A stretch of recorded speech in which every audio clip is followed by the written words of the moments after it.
प्रिय विद्यार्थियों, कक्षा 9वीं के हिंदी व्याख्यान में एक बार फिर से आप सबका स्वागत है।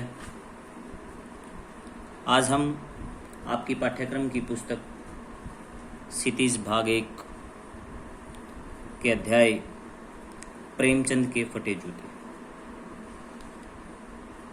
इस अध्याय का अध्ययन हम करेंगे आज। प्रेमचंद के फटे जूते जो अध्याय है वो हरिशंकर परसाई जी के द्वारा लिखा गया। हरिशंकर परसाई एक ऐसे महान साहित्यकार हुए हैं जो कि यथार्थ और व्यंग्यात्मक शैली दोनों का अगर हम मिश्रण कर दें तो हरिशंकर परसाई की परछाई हमें स्पष्ट नजर आ जाएगी। तो इस अध्याय का जो लेखन है वो भी हरिशंकर परसाई जी के द्वारा किया गया है।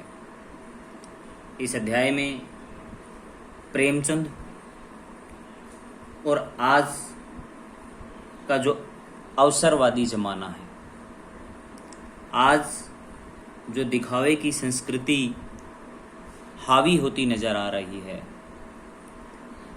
उसको स्पष्ट रूप से दिखाया गया है। हरिशंकर परसाई जी ने एक तरफ प्रेमचंद जो कि हिंदी उपन्यास के सम्राट के नाम से जाने जाते हैं, हिंदी में यथार्थवादी लेखन के वो सम्राट रहे हैं, उन्होंने जैसे समाज में देखा वैसा ही लिखा। प्रेमचंद हिंदी साहित्य के महानतम साहित्यकारों में से एक थे, लेकिन उनमें दिखावे की संस्कृति नहीं थी। तो हरिशंकर परसाई जी के द्वारा इस पाठ के अंदर जो है आज की दिखावे की संस्कृति और महान साहित्यकार प्रेमचंद का तुलनात्मक अध्ययन किया गया है। उनकी तुलना की गई है कि प्रेमचंद अपने आप को जमाने के सामने कैसा प्रस्तुत करते हैं और आज के लोग हैं क्या और वो वास्तविक वो क्या हैं और अपने आप को प्रदर्शित क्या करते हैं, जो कि दिखावे की संस्कृति के अंतर्गत आता है। इसलिए दिखावे की संस्कृति और प्रेमचंद की तुलना इस अध्याय के अंदर की गई है। प्रेमचंद के फटे जूते। प्रेमचंद का एक चित्र मेरे सामने है। पत्नी के साथ फोटो खिंचा रहे हैं, सिर पर किसी मोटे कपड़े की टोपी, कुर्ता और धोती पहने हैं, कनपटी चिपकी है, गालों की हड्डियां उभर आई हैं, पर घनी मूछें चेहरे को भरा भरा बतलाती हैं। इन पंक्तियों में जो प्रेमचंद है उनका शारीरिक जो स्पष्टीकरण है वो किया गया है कि वो शारीरिक रूप से कैसे थे। पाँवों में कैनवस के जूते जिनके बंद बेतरतीब बंधे हैं, कि पाँव में कैनवस के जूते हैं यानी कपड़े के जूते हैं जिनके बंद जूते बांधने के लिए जो बंद हैं वो बेतरतीब यानी ठीक ढंग से नहीं बंधे हैं। लापरवाही से उपयोग करने पर बंद के सिरों पर लोहे की पतरी निकल गई है और छेदों में बंद डालने में परेशानी होती है, तब बंद कैसे भी कस लिए जाते हैं। अर्थात कि प्रेमचंद के जो जूते हैं उनका आकार बताया गया है कि किस प्रकार से जूते बांधे जाते हैं, लेकिन अगर वो एक स्पष्ट रूप से और सही दिशा में भी अगर नहीं बांधे जा रहे हैं तो प्रेमचंद उन्हें किसी भी बेतरतीब ढंग से भी बांधने में संकोच नहीं करते। अर्थात उन्हें ये नहीं लगता कि लोग मेरे बेतरतीब बंधे जूते देखकर क्या कहेंगे।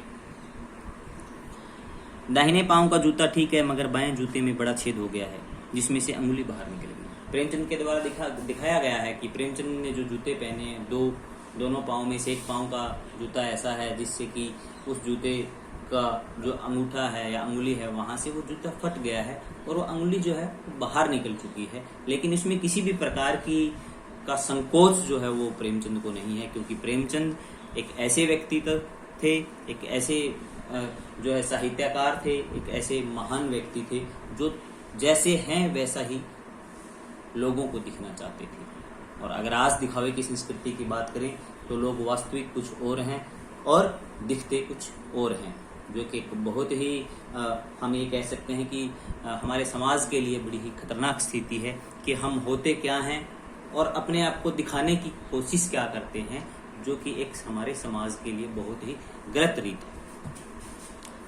मेरी दृष्टि इस जूते पर अटक गई है। सोचता हूँ फोटो खिंचाने की, अगर यह पोशाक है तो पहनने की कैसी होगी। नहीं, इस आदमी की अलग अलग पोशाकें नहीं होगी। इसमें पोशाकें बदलने का गुण नहीं है, यह जैसा है वैसा ही फोटो में खिंच जाता है। वैसे मैंने आपको बताया कि महान साहित्यकार हरिशंकर परसाई जी ने देखा कि वास्तविक जो एक दृश्य है, वास्तविक रूप से जो प्रेमचंद दिखाई दे रहे हैं, वो वास्तविकता में वो कैसे हैं, अगर वो फोटो खिंचवाएं तो वो कैसे दिखेंगे। लेकिन एक बार फिर से हरिशंकर परसाई जी के मन में विचार आता है कि नहीं, ये जो व्यक्ति है वो दो तरह के दिखावे में या दो तरह के उसके जो दृश्य हैं वो नहीं हो सकते।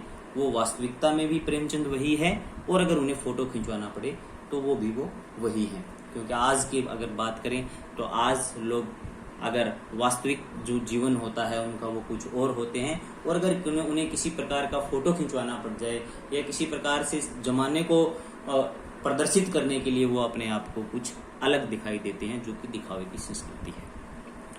मैं चेहरे की तरफ देखता हूँ। क्या तुम्हें मालूम है कि मेरे साहित्यकार पुरखे की तुम्हारा जूता फट गया है? कि अगर मैं महान साहित्यकार प्रेमचंद की तरफ से देखूं, महान पुरखे का मतलब यहाँ पर है महान पूर्वज साहित्यकार को देखूं कि क्या आपको इतना पता है कि आपका जूता फट गया। अर्थात प्रेमचंद इतने लापरवाह, और मैं ये कहूंगा यहाँ लापरवाह शब्द का मतलब है वास्तविकता, कि वो इतने वास्तविक व्यक्ति हैं कि उन्हें इस बात का पता नहीं है कि उनका जूता फट गया है। वो जैसे हैं वैसा दिखना चाहते हैं, और अंगुली बाहर दिख रही है। क्या तुम्हें इसका जरा भी एहसास नहीं है, जरा लज्जा, संकोच या झेप नहीं है कि अगर किसी दिखावे वाले व्यक्ति का अगर जूता फट जाए तो वो अपने आप को पता नहीं कितना ही संकुचित और कितना ही लज्जित महसूस करेगा। लेकिन अगर आप हमारे महान साहित्यकार पुरखे प्रेमचंद जी की अगर बात करें हम, तो उन्हें किसी भी प्रकार का संकोच नहीं है कि उनका जूता फट गया है, क्योंकि वो वास्तविकता का सामना करने वाले व्यक्ति हैं। और हमें जीवन में करना भी यही चाहिए कि जो हम हैं वही जमाने को दिखें, हमें किसी प्रकार का दिखावा नहीं करना चाहिए। यही इस अध्याय के अंदर जो है मुख्य निष्कर्ष, मुख्य जो अगर मैं कहूँ कि निचोड़, अगर मैं कहूँ कि इस पाठ का मुख्य तत्व सार जो है वो यही है कि प्रेमचंद वास्तविक जिस प्रकार से दिखते हैं उसी प्रकार से उनसे सीख लेकर के हर व्यक्ति को आज जरूरत है कि आज के जमाने में हमारी जो वास्तविक स्थिति है हम वैसा ही लोगों को दिखें, ना कि हमें किसी प्रकार का दिखावा करना चाहिए। क्या तुम इतना भी नहीं जानते कि धोती को थोड़ा नीचे खींच लेने से अंगुली ढक जाती है? मगर फिर भी तुम्हारे चेहरे पर बड़ी बेपरवाही, बड़ा विश्वास है। फोटोग्राफर ने जब रेडी प्लीज कहा होगा तब परंपरा के अनुसार तुमने मुस्कान लाने की कोशिश की होगी।